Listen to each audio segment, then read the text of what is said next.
Hello दोस्तों, स्वागत है आप सभी लोगों का आपके अपने यूट्यूब चैनल में।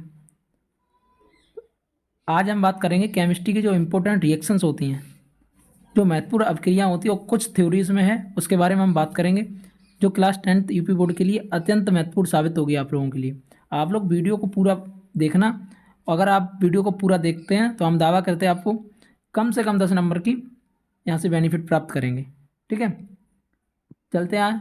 पहला पॉइंट आपका अपचयन अभिक्रियाएं। ठीक है, अपचयन अभिक्रियाएं।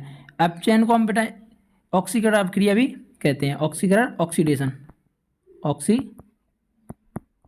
अभिक्रिया भी कहते हैं। ठीक है, ऑक्सीकरण वह पदार्थ जिसका अपचयन अपचायक जिसका ऑक्सीकरण है। हम कह सकते हैं ऑक्सीजन का जुड़ना, ऑक्सीजन का जुड़ना और हाइड्रोजन का निकलना। ठीक है, हाइड्रोजन का निकलना। ऐसी अभिक्रिया जिसमें ऑक्सीजन तो जुड़ता है लेकिन हाइड्रोजन का क्या हो जाता है, त्याग हो जाता है, ऐसी अभिक्रिया को अपचयन अभिक्रिया कहते हैं। ठीक है, देखो ऑक्सीजन का जुड़ना और हाइड्रोजन का त्याग होना। जैसे Cu है, Cu की क्रिया अगर ऑक्सीजन के साथ कराएंगे तो हमें ये क्या CO प्राप्त होगा। ठीक है, अब यहाँ पर दो इसलिए लगाए गए क्योंकि जो ऑक्सीजन होता है उस पर हमारे दो नेगेटिव होते हैं। ठीक है, एक ऑक्सीजन पर दो नेगेटिव होते हैं और यहाँ पर चूँकि है कितने, दो ऑक्सीजन है तो यहाँ पर कितने हो गए, चार नेगेटिव हो गए। ठीक है, और CuS पर दो पॉजिटिव होते हैं तो हमें दो और पॉजिटिव लाने के लिए हमें एक Cu का और आवश्यकता है। एक Cu लाने के लिए हमें दो का गुणा करना पड़ेगा, तो दो Cu पर दो चार पॉजिटिव हो जाएंगे और O2 पर चार नेगेटिव हो जाएंगे। ठीक है, तो इसे हम इसकी जब अभिक्रिया कराएंगे तो हमारा क्या बन जाएगा, 2CuO। ठीक है, ऐसे ही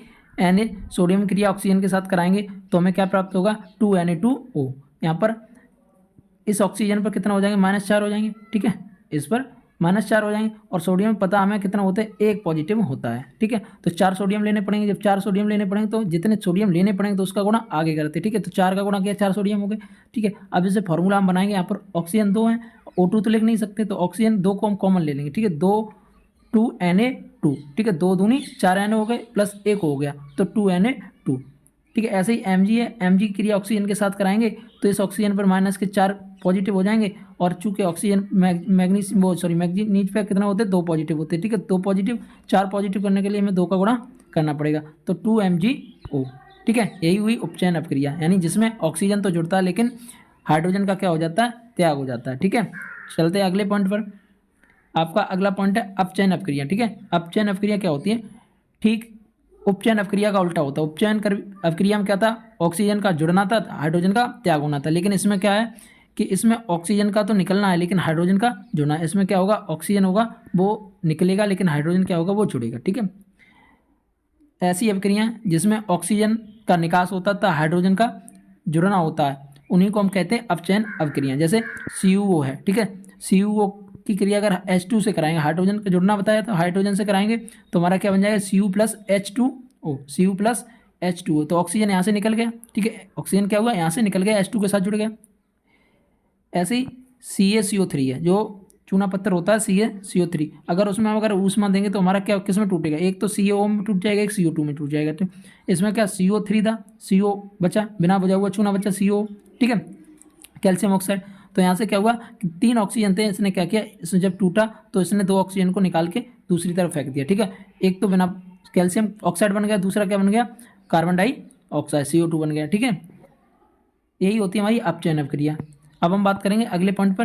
देखो इसी में अपचयन क्रिया में क्या है, जैसे CH4 है। ठीक है, CH4 की क्रिया अगर O2 के साथ कराएंगे, ठीक है, तो हमें एक चीज़ तो पता है कि एक O पे दो नेगेटिव होते, दो O पे कितने नेगेटिव हो गए, चार नेगेटिव हो गए। ठीक है, अगर हमने अभी बताया था कि ये ऑक्सीजन क्या होता है, निकल जाता है। ठीक है, ऑक्सीजन निकल जाता है, तो ये CO है, C है, तो C क्या करेगा, इस O2 को अपने साथ ले लेगा, तो ये क्या बना लेगा, CO2 बना लेगा। ठीक है, CO2 जब बनेगा तो हमें क्या है, यहाँ पर एक H2 क्यों ऑक्सीजन जुड़ेगा, ऑक्सीजन निकलेगा एक में, तो जब निकलेगा तो अगली रिएक्शन में जुड़ेगा कहीं ना कहीं जाके, एक H2O बन जाएगा। ठीक है, ऐसे ही Cu है, अगर Cu में तो अगर इलेक्ट्रॉन का त्याग करेंगे, ठीक है, इलेक्ट्रॉन Cu दो पॉजिटिव होते हैं। ठीक है, तो इसका मतलब ये दो इलेक्ट्रॉन निकाल सकते हैं, अधिक से अधिक कितने इलेक्ट्रॉन निकाल सकता है, त्याग कर सकता है, अधिक से अधिक दो इलेक्ट्रॉन का त्याग कर सकता है Cu। ठीक है, ऐसे ही Cu की क्रिया अगर ऑक्सीजन के साथ कराएंगे तो क्या बन जाएगा, 2Cu, दो कॉपर ऑक्साइड प्राप्त करेगा, यानी बनेगा दो कॉपर ऑक्साइड यहाँ से। ठीक है, क्योंकि इसमें हमें पता दो पॉजिटिव होते हैं। ठीक है, दो पॉजिटिव होते हैं लेकिन हमें यहाँ पर कितना है,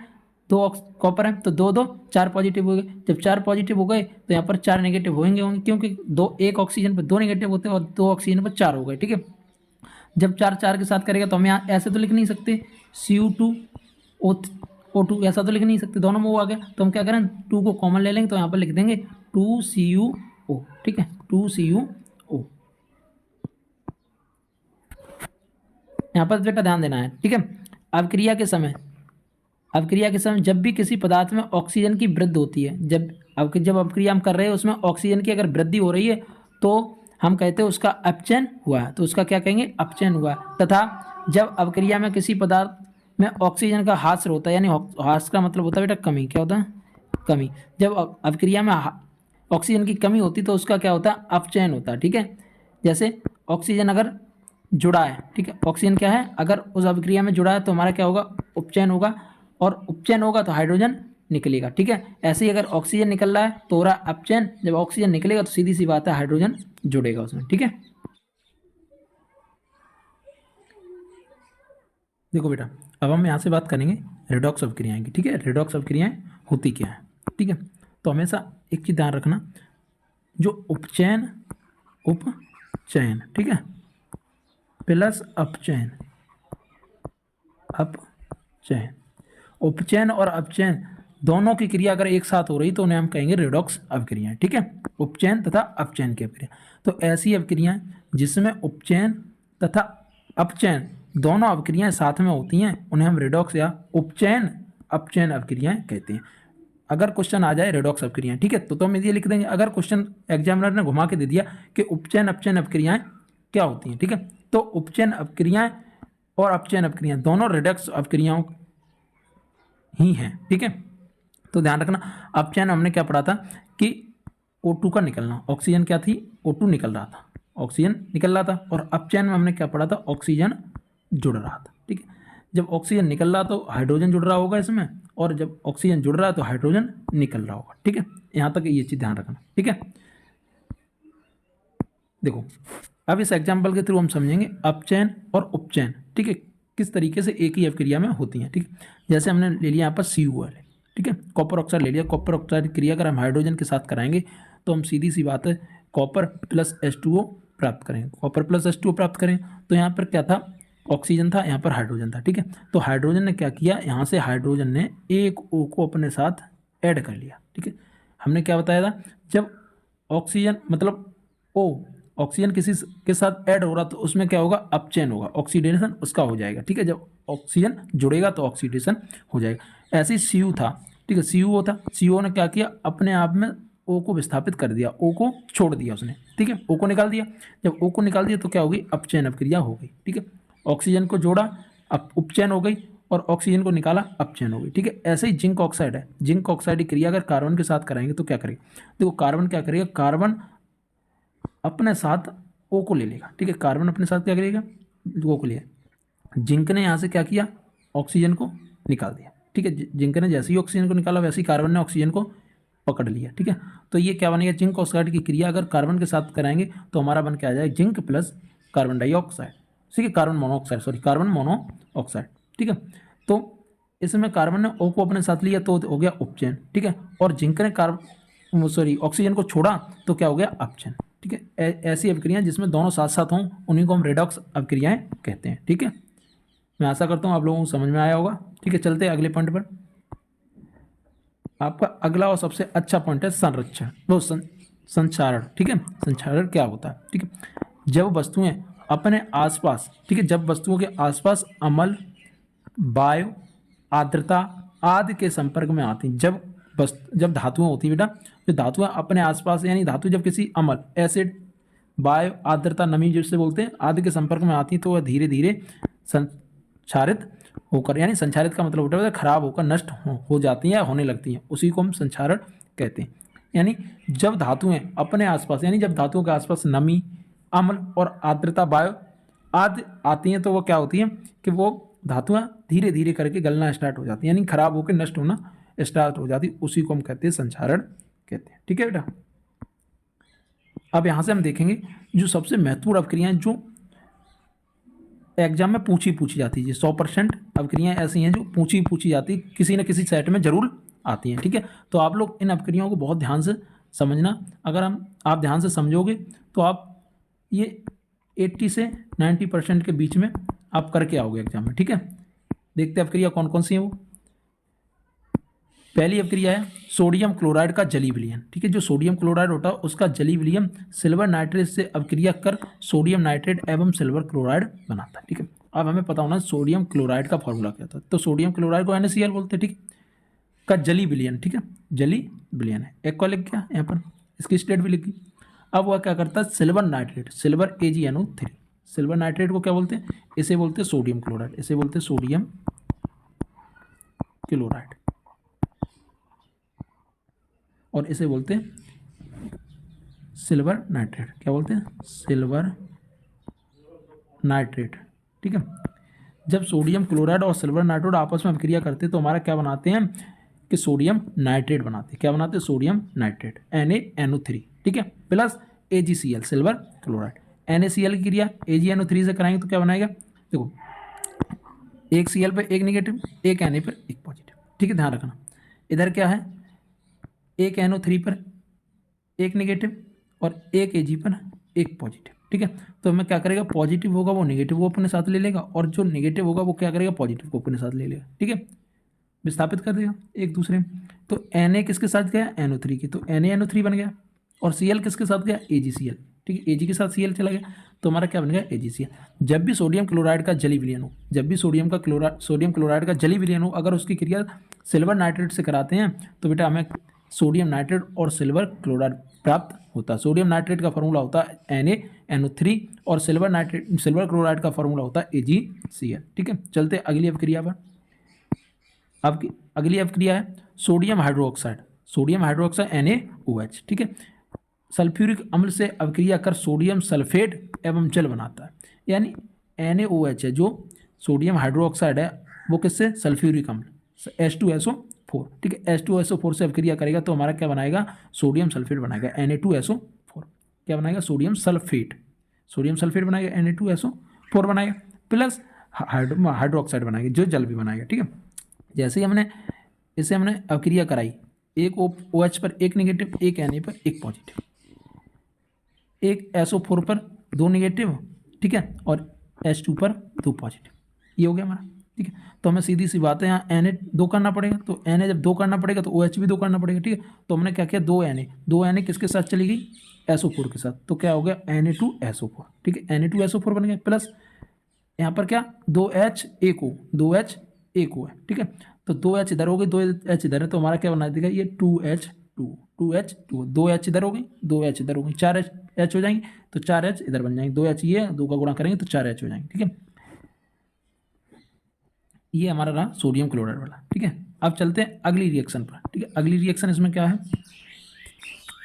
कैल्शियम क्लोराइड की क्रिया पोटेशियम नाइट्रेट से करके कैल्शियम नाइट्रेट एवं पोटेशियम हाइड्रोक्साइड बनता है। जो कैल्शियम हाइड्रोक्साइड है CaOH का होल ट्वाइस, ठीक है, CaOH का होल ट्वाइस, अगर उसकी क्रिया पोटेशियम नाइट्रेट से KNO3 से कराते हैं, ठीक है, तो हमें क्या बनता है कि कैल्शियम नाइट्रेट बनता है CaNO3 का होल ट्वाइस और पोटेशियम हाइड्रोक्साइड KOH बनता है, ठीक है, ध्यान रखना।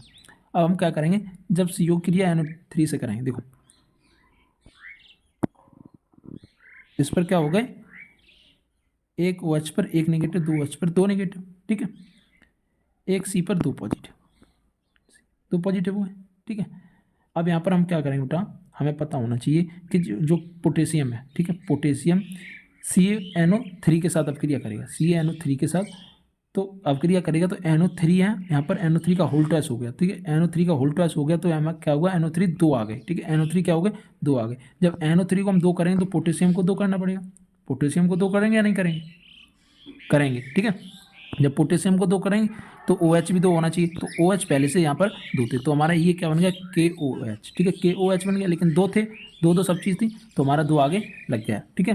यही होता है कैल्शियम हाइड्रोक्साइड की क्रिया पोटेशियम नाइट्रेट से कराएंगे तो कैल्शियम नाइट्रेट तथा पोटेशियम हाइड्रोक्साइड KOH प्राप्त होगा, ठीक है।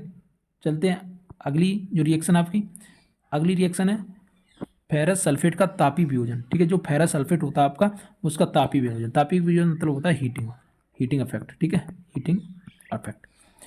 देखो FeSO4 फेरस सल्फेट हो गया, ठीक है। जब फेरस सल्फेट का तापी विभोजन करेंगे, ऊष्मा देंगे, ठीक है, ऊष्मा देंगे तो हमारा ये किस में बदल जाएगा, फेरिक ऑक्साइड में, Fe2O3 में, ठीक है। Fe2O3 में बदलेगा और उसके साथ SO2 प्लस SO3 में बदलेगा, ठीक है। तो सीधी सी बात है, जब इसमें बदलेगा तो हमें पता है इधर O की संख्या कितनी है, 3 और 2 5 और 3 8, कितनी है, 8 है। तो इधर कितनी है, 2, O की संख्या 4 है, तो सीधी सी बात है इसमें हमें कितने का गुणा करना पड़ेगा, 2 का गुणा करना पड़ेगा, ठीक है। जब 2 का गुणा करना पड़ेगा तो सीधी सी बात है Fe भी 2 हो गए, SO4 भी 2 हो गए, 2 SO हो गए, SO और 2 ऐसे ही हो गए और O 4 हो गए, ठीक है। तो Fe2O3 देखो इस पर कितने हो गए, माइनस के 6 नेगेटिव हो गए, और हमें पता है एक Fe पर कितने प्लस होते हैं, 3 होते हैं, और 2 Fe हो गए, 6 हो गए, तो Fe2O3 बन गया, ठीक है। जब Fe2O3 बन गया, एक बन गया SO2, ठीक है, SO2 बन गया और एक बन गया SO3, ठीक है। ये हमारी हुई फेरस सल्फेट का तापी भोजन, ठीक है। चलते हैं अगली अपक्रिया पर। आपकी अगली अपक्रिया है कोयले का दहन, यानी कोयले का जलना, कोयल का जलना। कोयले का जब जलाएंगे, कोयले को जलाएंगे तो क्या प्राप्त होगा, देखो जब कोयले और ऑक्सीजन, कोयला को जलाएंगे तो ऑक्सीजन के संपर्क में जलाएंगे, जब कोयले को जलाएंगे बेटा तो हमारा क्या बन जाएगा, CO2 प्लस ऊष्मा, CO2 गैस बन जाएगी और ऊष्मा निकल जाएगी, ठीक है। कोयले का दहन C+O2 = CO2, ठीक है, प्लस ऊष्मा, हीट निकलती है, ठीक है। चलते हैं अगली अपक्रिया पर।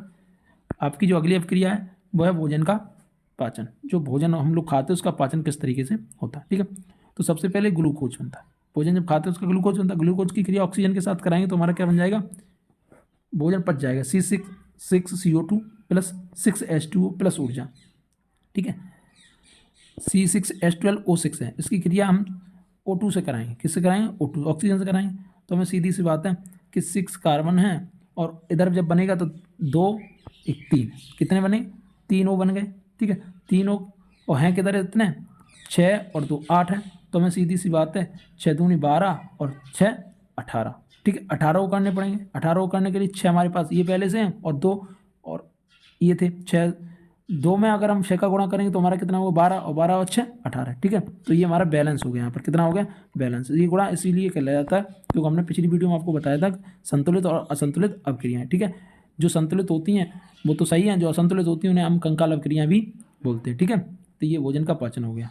C6H12O6, ग्लूकोज का फॉर्मूला रट लेना, C6H12O6, ठीक है। और इसकी क्रिया हम O2 से कराएंगे तो सीधी सी बात है O2 नहीं बल्कि 6O2 से कराएंगे तो हमारा क्या बन जाएगा, 6CO2 प्लस 6H2O प्लस ऊर्जा, ठीक है। अगला अपक्रिया आपकी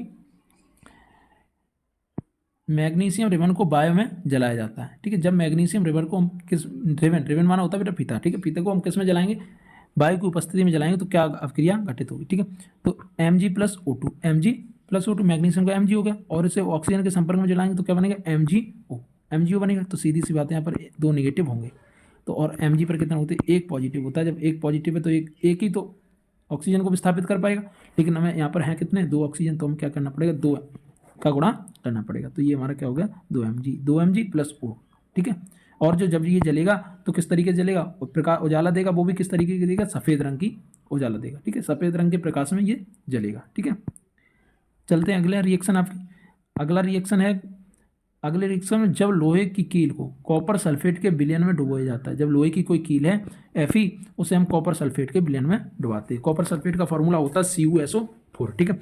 जब CuSO4 के विलयन में डुबाएंगे तो हमारा क्या बन जाएगा, विस्थापित अपक्रिया होगी। यहाँ पर क्या बन जाएगी, विस्थापित अपक्रिया होगी। विस्थापित अपक्रिया किस तरीके से होगी कि देखो, जो कम क्रियाशील धातु है, ठीक है, कम क्रियाशील धातु विस्थापित कर देगी अधिक क्रियाशील के साथ जो अधिक क्रियाशील धातु होगी वो कम क्रियाशील धातु को विस्थापित कर देगी। जैसे Fe किसे विस्थापित कर देगी, CO2 को, मतलब Cu है जो कॉपर, उससे SO4 हमारा विस्थापित हो जाएगा, किसके साथ जुड़ जाएगा, Fe के साथ, तो FeSO4 बन जाएगा, इधर Cu अकेला रह जाएगा, ठीक है। यहाँ पर ये लोहा है, आयरन जब कॉपर सल्फेट के साथ करेंगे तो हमारे ये विस्थापित अपक्रिया हो जाएगी, ठीक है बेटा। CuSO4 का विलयन है, कोई बीकर है उसमें अगर CuSO4 का विलयन पड़ा कर उसमें हम लोहे की कील डालेंगे तो हमारा क्या होगा, CuSO4 प्लस Cu में बदल जाएगा, ठीक है। ये हो गई हमारी लोहे की कील के साथ जो कॉपर सल्फेट की क्रिया होती है वो। ठीक है। अब बात करेंगे हम कॉपर को बायो में जलाने पर। जब हम कॉपर को किसी मतलब ऑक्सीजन के संपर्क में जलाते तो क्या बनता है, तो कॉपर ऑक्साइड बनता है काले रंग का। ठीक है, तो Cu+O2, Cu+O2 हमने पिछले भी बताया था, एक ऊपर 2 नेगेटिव होते, 2 पर कितने हो गए, 4 नेगेटिव हो गए। एक Cu पर 2 पॉजिटिव होते हैं और 2 हो गए, तो यहाँ कितने हो गए, 4 पॉजिटिव, 4 पॉजिटिव 4 नेगेटिव को स्थापित कर जोड़ देंगे। ठीक है, तो 2Cu copper oxide, 2 copper oxide बन गए यहाँ पर। ठीक है, अगर ये ऐसा नहीं करना चाहते तो हम ऐसा भी कर सकते थे, Cu+O2, तो इसे हम बना देते CuO, क्या बना देते CuO। लेकिन यहाँ पर क्या करना पड़ता, हमें एक ऑक्सीजन लेना पड़ता, तो ये हमारी अवक्रिया भी बन जाती कॉपर को गर्म करने पर। ठीक है बेटा, अब चलते हैं अगली अवक्रिया पर। ठीक है, अगली अवक्रिया क्या, लेड नाइट्रेट को गर्म करते हैं। जब हम लेड नाइट्रेट को गर्म करते हैं, लेड का फॉर्मूला हमें पता होना चाहिए, लेड का फॉर्मूला क्या होता है, Pb। ठीक है, नाइट्रेट है NO3 का होल ट्वाइस, NO3 का होल ट्वाइस। जब इसे गर्म करेंगे तो क्या करेंगे हम, ये lead oxide plus NO2 plus oxygen, ठीक है, इसमें बदल जाती है। तो 2 अणु किसके होंगे, लेड ऑक्साइड के, और 4 अणु नाइट्रोजन NO2 के हो जाएंगे। ठीक है, किसके हो जाएंगे, 4 अणु NO2 के हो जाएंगे और एक ऑक्सीजन का रहेगा। ठीक है, किसमें बदल जाएगी, 2PbO में, 2PbO plus 4NO2 plus O2। जब लेड नाइट्रेट को हम गर्म करेंगे तो ये अवक्रिया इस अवक्रिया में टूट जाएगी। ठीक है, चलते अगली अवक्रिया पर। आपकी अगली अवक्रिया है नाइट्रिक अम्ल कैल्शियम हाइड्रोक्साइड से अवक्रिया करता है। जो नाइट्रिक अम्ल होता है HNO3, वो किससे अवक्रिया करता है, कैल्शियम हाइड्रोक्साइड CaOH, जो बुझा हुआ चूना होता है उसके साथ अवक्रिया करता है। ठीक है, जब उसके साथ अवक्रिया करेगा तो हम ये हमारा क्या बनाएगा, कैल्शियम नाइट्रेट बनाएगा। क्या बनाएगा, कैल्शियम नाइट्रेट बनाएगा, प्लस जल को बाहर निकाल देगा। ठीक है, तो HNO3 प्लस CaOH का होल ट्वाइस, जब इसकी अवक्रिया करेंगे तो बनाएगा CaNO3 का होल ट्वाइस प्लस 2H2। ठीक है, चलते हैं अगली अवक्रिया। आपकी अगली अवक्रिया है फेरस सल्फेट को गर्म करते हैं।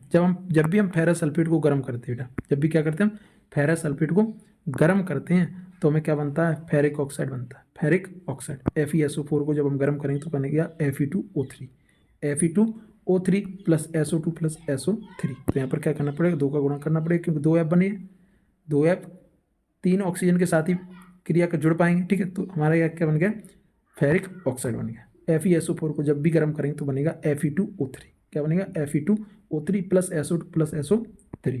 ठीक, चलते अगली अवक्रिया पर।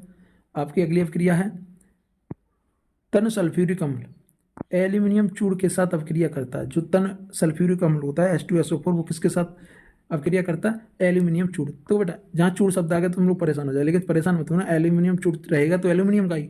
ठीक है, जब एल्यूमिनियम की क्रिया H2SO4 से कराएंगे तो हमारा क्या बन जाएगा, एल्यूमिनियम सल्फेट बन जाएगा, Al2SO4 का होल थ्राइस, Al2SO4 का whole thrice plus H2 gas होगी, वो बाहर निकल जाएगी। ठीक है, क्यों नहीं, देखो Al2 क्यों बना, यहाँ पर हमें 2 करना पड़ेगा, क्यों, एक H2 पर 2 पॉजिटिव होते, एक SO पर कितने होते हैं, -2 नेगेटिव।